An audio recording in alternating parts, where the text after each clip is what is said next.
രേഷ്മാസ് കിച്ചണിലോട്ട് ഏവർക്കും സ്വാഗതം. ഞാനിന്ന് തയ്യാറാക്കാൻ പോകുന്നത് നാടൻ രീതിയിലുള്ളൊരു ചിക്കൻ വരട്ടിയതാണ്. അതെങ്ങനെ എളുപ്പത്തിൽ തയ്യാറാക്കാമെന്ന് നോക്കാം.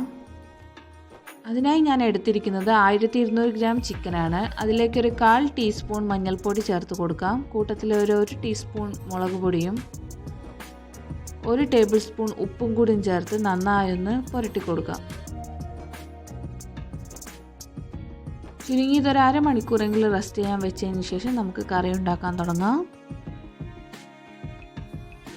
ഞാനിവിടെ ഒരു മൺചട്ടി അടുപ്പിൽ വെച്ചിട്ടുണ്ട്. അതിലേക്കൊരു 3 ടേബിൾ സ്പൂൺ ഓയിൽ ചേർത്ത് കൊടുക്കാം.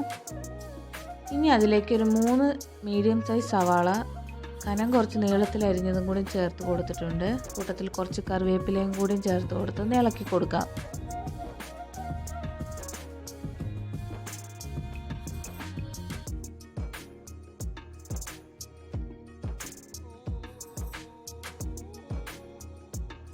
ഇവ നന്നായി ഇളക്കിയെടുത്തതിന് ശേഷം 2 ടേബിൾ സ്പൂൺ ഇഞ്ചി വെളുത്തുള്ളി ചതച്ചതും കൂടി ചേർത്ത് കൊടുക്കാം.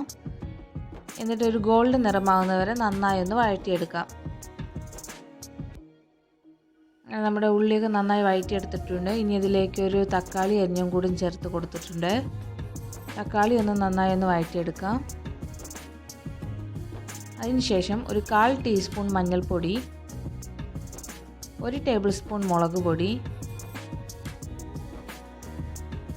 1 ടേബിൾ സ്പൂൺ മല്ലിപ്പൊടി, 1 table spoon chicken masala, 1/2 teaspoon കുരുമുളക് പൊടി ഇവയെല്ലാം ചേർത്ത് കൊടുത്ത് അതിൻ്റെ പച്ചമണം മാറുന്നവരെ നന്നായി ഒന്ന് വഴറ്റിയെടുക്കാം. അതിനുശേഷം നമുക്ക് ചിക്കൻ അതിലോട്ട് ചേർത്ത് കൊടുക്കാം.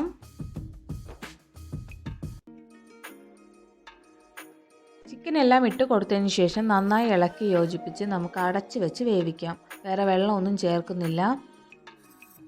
അങ്ങനെ ഒരു 5 മിനിറ്റിന് ശേഷം ഞാൻ വീണ്ടും തുറന്ന് നോക്കുന്നുണ്ട്. ഇപ്പോൾ ചിക്കനിൽ നിന്നെല്ലാം നന്നായി വെള്ളം ഇറങ്ങിയിട്ടുണ്ട്. വേറെ വെള്ളമൊന്നും ചേർത്ത് കൊടുത്തിട്ടില്ല.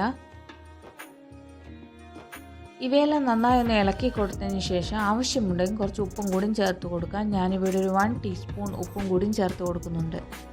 ശേഷം നന്നായി ഒന്ന് ഇളക്കി കൊടുക്കാം. ഇടയ്ക്കൊന്നും ഇങ്ങനെ കൂടെ ഇളക്കി കൊടുക്കണം, അല്ലെങ്കിൽ അടി പിടിക്കാൻ ചാൻസ് ഉണ്ട്. ഞാൻ വീണ്ടും അടച്ച് വെച്ച് കുറച്ച് സമയം കൂടി വേവിച്ചെടുക്കുകയാണ്.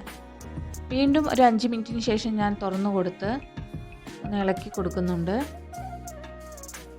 തീ എപ്പോഴും ഒരു മീഡിയം ഫ്ലെയിമിൽ തന്നെ ഇടാൻ ശ്രദ്ധിക്കണം. വേറെ വെള്ളമൊന്നും ചേർക്കാത്തതുകൊണ്ട് അടി പിടിക്കാൻ ചാൻസ് ഉണ്ട്. ഒരല്പസമയം കൂടി ഞാൻ തുറന്ന് വെച്ച് വേവിക്കുകയാണ്.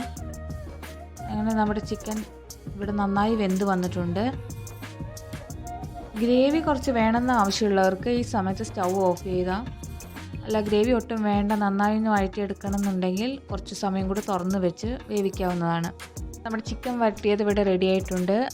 എല്ലാവരും ട്രൈ ചെയ്ത് നോക്കണം, അഭിപ്രായം പറയണം. ഈ വീഡിയോ നിങ്ങൾക്ക് ഇഷ്ടമായെങ്കിൽ ലൈക്ക് ചെയ്യാനും ഷെയർ ചെയ്യാനും സബ്സ്ക്രൈബ് ചെയ്യാനും മറക്കല്ലേ. താങ്ക്